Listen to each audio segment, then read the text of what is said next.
Salut à toutes et à tous les amis, c'est parti pour une nouvelle semaine sur Foot Mercato. On démarre comme d'hab la revue de presse en France avec le derby de la Côte d'Azur entre l'OGC Nice et l'AS Monaco. Dans un match fou, ce sont les Monégasques qui ont pris leur revanche comme le placard de Monaco matin, victoire 3-2. Pluie de cartons avec un rouge côté niçois, pluie de buts, les spectateurs se sont régalés et l'ASM a relancé la course au podium en infligeant au gym sa première défaite à domicile. Plus que jamais la bataille pour le podium fait rage alors que le PSG prend son envol au classement et compte désormais 11 points d'avance sur son dauphin l'OGC Nice. Dans le bas de tableau de la Ligue 1, Lyon enchaîne et s'éloigne de la zone rouge, se réjouit le progrès. Grâce à sa victoire 2-1 contre le MHSC, l'OL enchaîne un troisième succès de rang toute compétition confondue et confirme son regain de forme. Les Gones sont 13e et tout peut désormais aller très vite dans un sens comme dans l'autre. On file à Abidjan avec la Coupe d'Afrique des Nations 2023 qui a rendu son verdict. Une édition historique qui s'est terminée avec le sacre du pays hôte, la Côte d'Ivoire. Le troisième sacre de son histoire face au Nigeria, placarde le Figaro Sport. Victoire renversante 2-1 à l'image de son tournoi totalement irrationnel. Pour le journal L'équipe, c'est éléphantesque ce qu'ils ont réalisé. On retrouve la joie des Ivoiriens dans les pages intérieures du Parisien qui sont décidément passés par toutes les émotions durant cette CAN.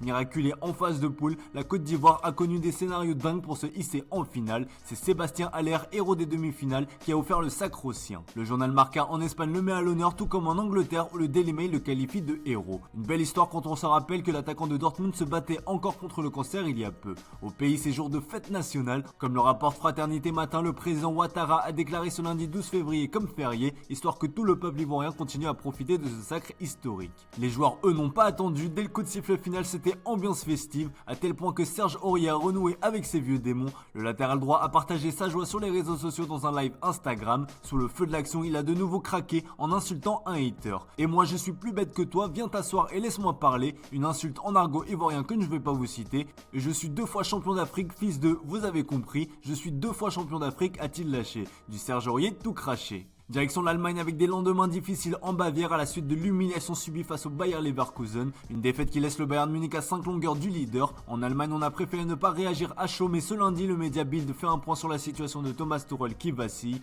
L'Allemand se retrouve clairement sur la sellette à l'heure où ses déclarations d'après-match ont été particulièrement analysées. 2 phrases ont retenu l'attention dans les pages intérieures du journal. La première, le match ne ressemblait pas à une défaite 3-0, mais plus que le score, c'est la différence de niveau flagrante entre les deux équipes qui a interpellé. La deuxième phrase, je jouerai à nouveau avec cette formation, en revanche a fait grand bruit. Tuchel avait fait des choix forts en laissant sur le banc Thomas Müller et surtout Joshua Kimmich, tout en optant pour un 3-4-2-1 afin de contrer le système utilisé par Xabi Alonso et son équipe.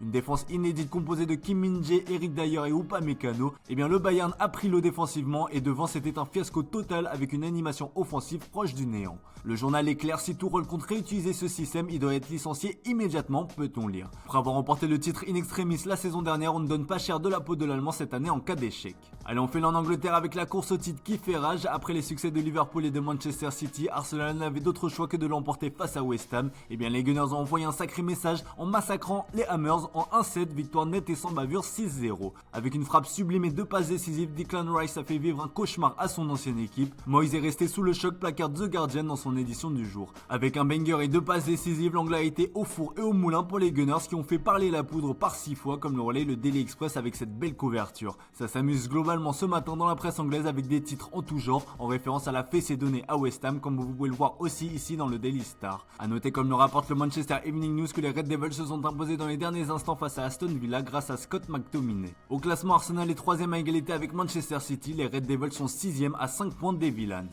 Direction l'Espagne où le FC Barcelone est au bord de l'implosion ce lundi matin alors que les Blaugrana avaient l'occasion de combler leur retard sur Girona. Les hommes de Xavi ont concédé un triste match nul 3-3 face à Grenade. Le journal Sport placarde un constat cinglant ce lundi matin. La Mal maquille le ridicule. Auteur d'un doublé, le jeune gamin de 16 ans a été le cache-misère du Barça. Une chose est sûre, cette contre-performance condamne les chances de titre découlées qui s'éloignent de la Liga comme l'écrit le Mundo Deportivo. Avec 10 points de retard sur le Real Madrid, si certains supporters catalans y croyaient encore, cette fois-ci ça semble terminé. Le journal A se réjouit évidemment de cette nouvelle débâcle des Blaugrana. En interne, le Barça explose, que ce soit Xavi, Deco ou même Laporta, tout semble sous pression. Le directeur sportif portugais s'en est notamment pris à son coach, expliquant qu'il fallait rompre avec le passé et opérer de profonds changements. Si Xavi a annoncé son départ à l'issue de la saison, peut-être qu'il ne tiendra pas jusque-là. Allez, on termine ce tour de la presse sportive avec le rival madrilène qui retient son souffle ce lundi matin. Si le Real Madrid a donné une leçon à Girona ces derniers ont perdu Jude Bellingham sur blessure. Alerte, placarde le journal Marca dans son édition du jour. Ce n'est pas un secret, l'homme indispensable au Madrilène cette saison n'est pas Vinicius Junior mais bien l'anglais. Comme l'indique le club, il souffre d'une entorse assez sévère qui devrait le tenir éloigné des terrains pour une durée comprise entre 2 et 3 semaines comme le relaie le journal AS. Une blessure qui tombe au plus mauvais des moments à l'heure où le Real Madrid aborde le sprint final d'une saison palpitante. Le Mono Deportivo relaie aussi le chaos que met la blessure de Bellingham au Real, mais on apprend que cela aurait pu être pire. Le joueur aurait ainsi frôlé la catastrophe à 1 mm près, une très grave blessure qui aurait alors touché les ligaments de l'articulation tibio-fibulaire et qui l'aurait écarté pour une plus longue durée.